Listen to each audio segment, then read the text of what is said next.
What's up, hey people, this is boy Ari in Beijing. Today by very popular request, can you say that? By popular request, we are going to be talking about how to learn a new language from scratch and what the steps that I personally would take if I were starting to learn a new language right now to get from 0 to 60 in that language as quickly as possible. So, hold on tight.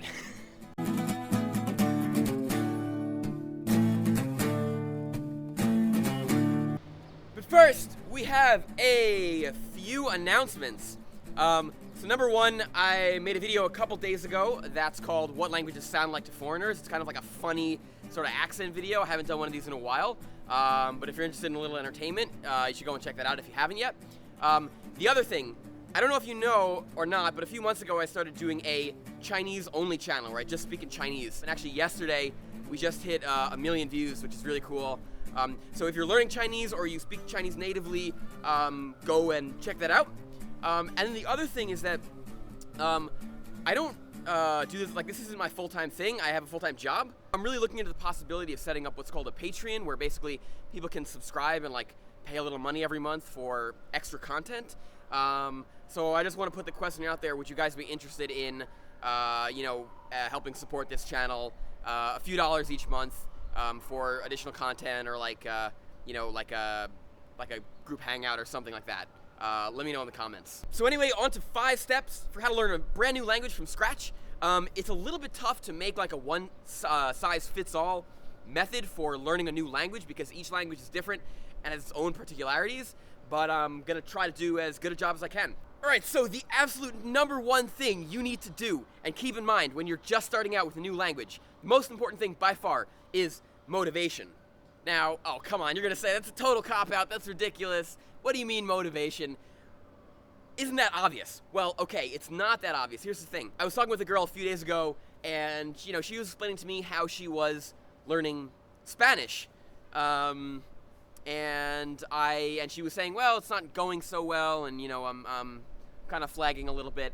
And I asked her, well, why do you want to learn Spanish? Like, what's your motivation?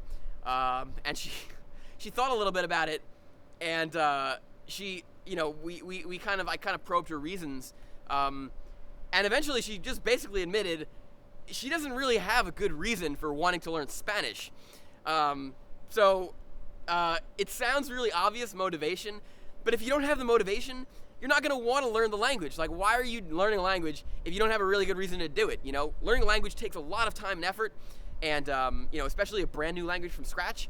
And make no mistake, that reason doesn't necessarily have to be, oh, I'm getting a job in that language, or like my wife speaks that language. It can be that can be, oh, I'm just really interested in learning this language, but you just have to really, really want it for it to count as genuine motivation. So the first thing you're going to want to try and do is the basics, right? The sound and writing of a new language. You've got to master that as early as possible, as quickly as possible. This is going to be easier for some languages than for others. So with Mandarin, for example, you're going to have to spend a week learning the tones and probably another week or two trying to figure out how characters work. For Romance languages, if you're a native English speaker, this might take you less time. But it's really important to do this and get the sounds down and the writing down as early as possible because you need a good foundation for the rest of your language study.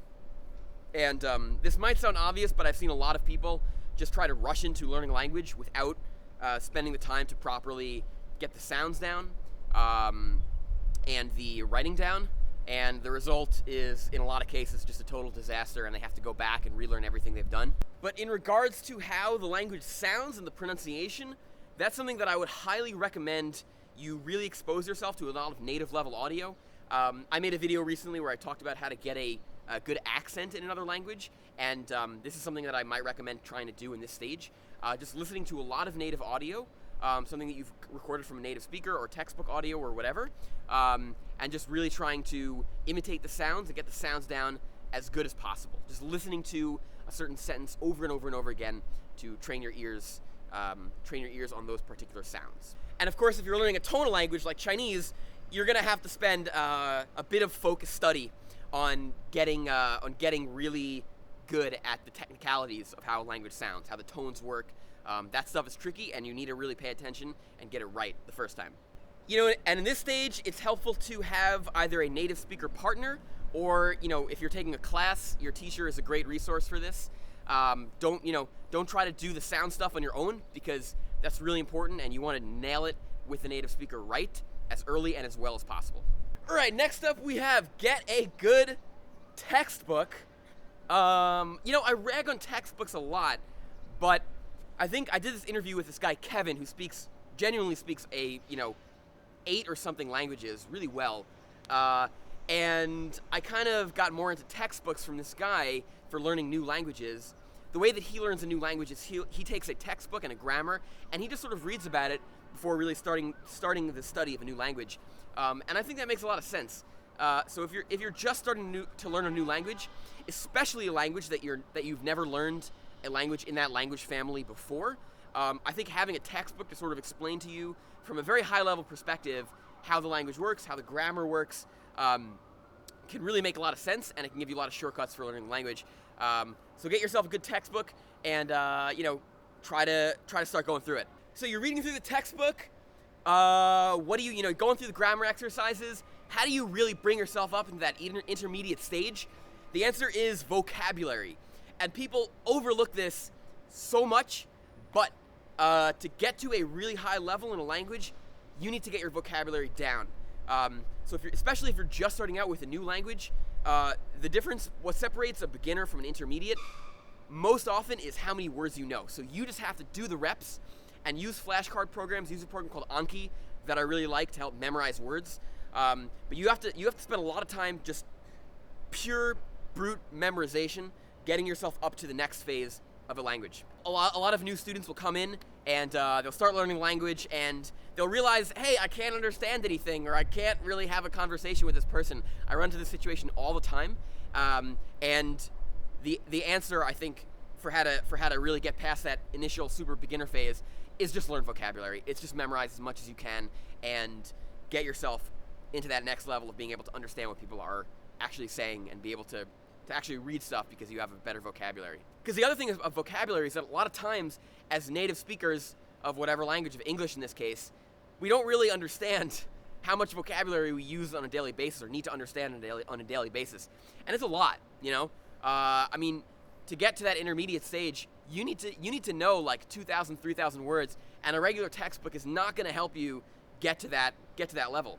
And a lot of times I'll see a mistake where people are, reading through a textbook, and they don't, like, their vocabulary, the vocabulary that you learn from a textbook is just not enough in a lot of cases. So you need to go, and you can download additional material. So Anki, for example, has additional decks where you can download pre-made word lists, go find like the 3,000 most common words of that language and just start memorizing.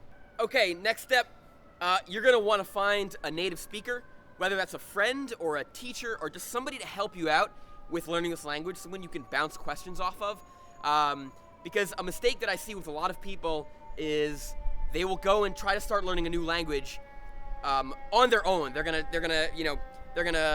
Superman it, and they're gonna lock themselves in their room and come out in 6 months like a butterfly out of a cocoon, and oh my god, I can speak this language, it's amazing. But the reality is that it doesn't work like that. Like, in the first few stages of learning language, you're gonna suck, and you need help, and it doesn't matter how smart you are or how smart you think you are, you are going to need help from a native speaker. So again, this can come in the form of a class, it can come in the form of a friend, a native speaker friend, but get that native speaker and bug them all the time with all of your questions and try to speak to them in the language.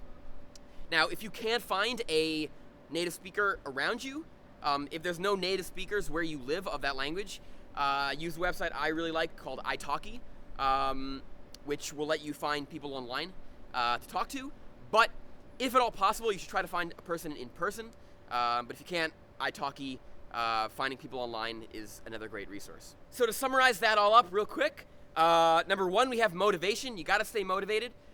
Be motivated to learn a new language. Number two, the basics, the sound and the writing of a new language. You got to master those. You got to master how the language works initially. Get that down as strongly as possible. Number three, we just have get a good textbook in the language. and go through it. Make sure you get a good explanation of the grammar and how the language works.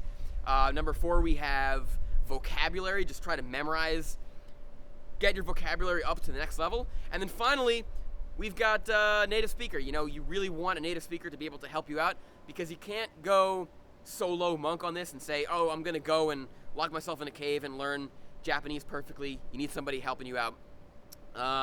And so, yeah, that's all I've got. Remember to subscribe, and I will see you next week.